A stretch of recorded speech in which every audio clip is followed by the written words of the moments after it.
Simple consumer equilibrium जो है वो बेसिकली कैसे अटेन होता है। हम लोगों ने जो चीज़ें की हैं आईसी कर्व और बजट लाइन, उन दोनों को यूज़ करते हुए हम कंज्यूमर इक्विलिब्रियम जो है उसे डिटरमिन करते हैं। और उसके लिए एक सिंपल सी डायग्राम है, उस डायग्राम को एक्सप्लेन करती हूँ, दैन आपको दो कंडीशंस हैं वो एक्सप्लेन कर देती हूँ।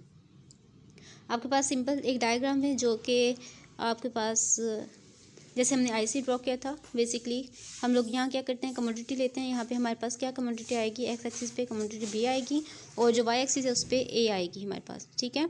अब ए और बी हमारे पास दो कमोडिटीज होती हैं। अगर आपको चीज़ क्लियर नहीं है तो आप वापस आईसी पे और या फिर बजट लाइन जो है वहाँ जाके आप उसका कॉन्सेप्ट ले सकते हो, उसके बाद डरा सकते हो। अब आपके पास क्या है, बजट लाइन थी। बजट लाइन क्या होती है, आपके पास नेगेटिवली स्लोप्ड होती है, या आपको बजट लाइन ने एक्सप्लेन किया था। और बजट लाइन जो है वो दोनों एक्सिस को टच करती है, यानी एक्स एक्सिस को भी और वाई एक्सिस को भी। ये वहाँ से क्लियर था, ओके। और ये था कि बजट लाइन जो है वो आपको ये बताती है कि आपके पास जो गिवन इनकम है, आप उस इनकम में किसी भी जो कमोडिटी है उसकी कितनी क्वान्टिटी परचेज कर सकते हो, ठीक है। उसके बाद एक आईसी था। आईसी हमारे पास क्या था, आईसी हमारे पास था जी, वो हमारे पास कन्वेक्स टू द ओरिजिन एक कर्व होता है और आईसी जो है वो एक्सिस को टच नहीं करता, ठीक है, और नेगेटिवली स्लोप होता है। ये चीज़ हम लोगों ने आईसी की क्लियर की थी। सो हमारे पास जो है आईसी हमारे पास क्या होगा, एक कर्व होगा जो कि ये हमारे पास आईसी है। इसे हम लोगों ने इस तरह से ड्रॉ करना है कि आईसी जो बजट लाइन है, बजट लाइन को सिर्फ एक पॉइंट पे टच करके गुजर जाए, ठीक है। जो आईसी है उसको हम लोगों ने इस तरह से ड्रॉ करना है कि आईसी बजट लाइन को एक पॉइंट पे टच करके गुजरे। Sorry, actually I am drawing with the pen. अगर आप लोग इसे कॉपी पे ड्रॉ करोगे तो ये आपको बहुत नीट और क्लियरली जो है वो ड्रॉ होगा, ये आपके पास आईसी आ जाएगा, ठीक है। अब हम सपोज करते हैं कि ये वो पॉइंट है जहाँ पे आईसी और जो बजट लाइन है वो एक दूसरे को इंटरसेक्ट कर रहे हैं। फॉर एग्जांपल ये पॉइंट, ठीक है। ये पॉइंट जो है आपके पास क्या होगा, ये इक्विलिब्रियम पॉइंट होगा। एक चीज़ याद रखिएगा कि इक्विलिब्रियम पॉइंट सिर्फ एक ही होगा। ऐसा नहीं होगा कि आप जैसे मैं ये सिर्फ आपको एग्जाम्पल के देने के लिए ये डायग्राम ड्रॉ कर रही हूँ। देखें, ऐसा नहीं पॉसिबल कि आईसी जो है ऐसे ऐसे ऐसे ऐसे गुजर जाए, यानी ये कि इतने बड़े एरिया में जो है वो आईसी क्या हो रहा है, टेंजेंट हो रहा है इतने बड़े एरिया में। ऐसा नहीं है, ये गलत होगा, ठीक है। आईसी जो है वो सिर्फ एक पॉइंट पे बजट लाइन को टच करके गुजरेगा, सिर्फ एक पॉइंट पे टेंजेंट होगा बजट लाइन से, वो आपके पास इक्विलिब्रियम पॉइंट होगा, ओके। अब यहाँ पे जो एक्सप्लेनेशन है वो ये जो एक चीज़ है वो ये हो सकती है कि हमारा आईसी जो है वो अगर ये है हमारा, हमने एक आईसी मैप किया था, याद होगा आपको, जिसमें हमने IC2 और एक हम IC1 जो है IC0 जो है वो ड्रॉ कर लेते हैं। ये हमारे पास आईसी मैप होता है। ये सिर्फ आपको सिर्फ ये आपको क्लियर करने के लिए मैं बता रही हूँ कि अगर कभी आपसे कोई क्वेश्चन करे तो आप उससे ये आंसर कर सको। लुक, हम लोगों ने ये वाला आईसी जो है, इस आईसी पे हम लोग क्यों नहीं आए और इस आईसी को हम लोगों ने क्यों छोड़ दिया, अब ये चीज़ आ जाती है। अब ये चीज़ हमें ये बता, हालांकि जो ऊपर आईसी है IC2 जो है, ये वाला जो आईसी है ये हमें क्या बता रहा है, ये हमें हायर लेवल ऑफ सेटिस्फेक्शन, यानी जितना आईसी ऊपर की तरफ मूव करता है हमें जो सेटिस्फेक्शन लेवल है वो ज़्यादा दे रहा होता है, ठीक है।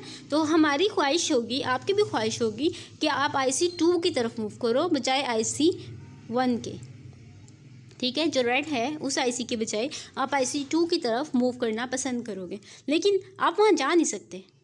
आप IC2 की तरफ क्यों नहीं जा सकते, वो इसलिए नहीं जा सकते क्योंकि आपके पास इनकम नहीं है, आपके पास उतना पैसा नहीं है, आपकी बजट लाइन जो है वो उस आईसी तक नहीं पहुँच सकती। अगर मैं ये सिर्फ आप लोगों को एक्सप्लेन करने के लिए बता रही हूँ, अगर मेरी बजट लाइन शिफ्ट हो जाए यानी मेरी इनकम बढ़ जाए तब पॉसिबिलिटी है कि मैं IC2 पे चली जाऊँ, अदरवाइज मैं IC2 पे नहीं जा सकती। सो मेरा इक्विलिब्रियम पॉइंट क्या होगा, मेरा इक्विलिब्रियम पॉइंट ई पॉइंट होगा, जहाँ पे आईसी रेड जो आईसी है वो टेंजेंट है हमारी बजट लाइन के साथ, ठीक है।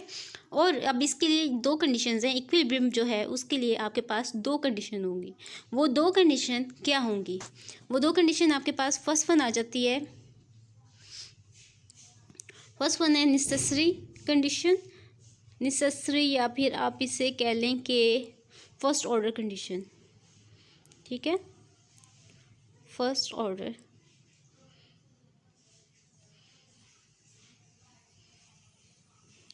कंडीशन।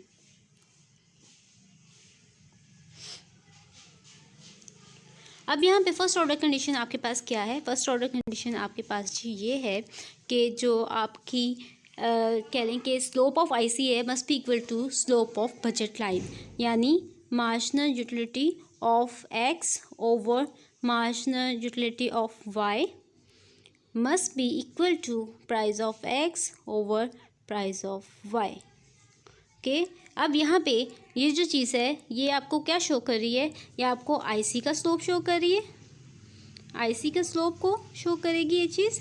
और ये जो आपके पास चीज़ है ये आपको किसका स्लोप शो करेगी, ये आपको बजट लाइन जो है उसका स्लोप शो करेगी, स्लोप ऑफ बजट लाइन। ठीक है, आपके पास क्या है, ये दोनों चीज़ें एक दूसरे की इक्वल होनी चाहिए। अब जो हम डायग्राम ड्रॉ की थी, डायग्राम में जो हमारे पास पॉइंट ई है, पॉइंट ई पे क्या हो रहा है, पॉइंट ई पे यही कंडीशन हमारी फुलफिल हो रही है। अब उसके बाद हमारे पास दूसरी कंडीशन है, दूसरी कंडीशन आपके पास क्या आ जाती है, दूसरी कंडीशन आपके पास आ जाती है जी सफिशिएंट या सेकेंड ऑर्डर कंडीशन, इसे हम कहेंगे सफिशिएंट और सेकेंड ऑर्डर कंडीशन। सब और ये आपके पास कंडीशन क्या है जी, कि ये है कि जब आईसी जो है आपका इक्विलिब्रियम पॉइंट पे कनेक्ट्स टू द ओरिजिन होना चाहिए। आईसी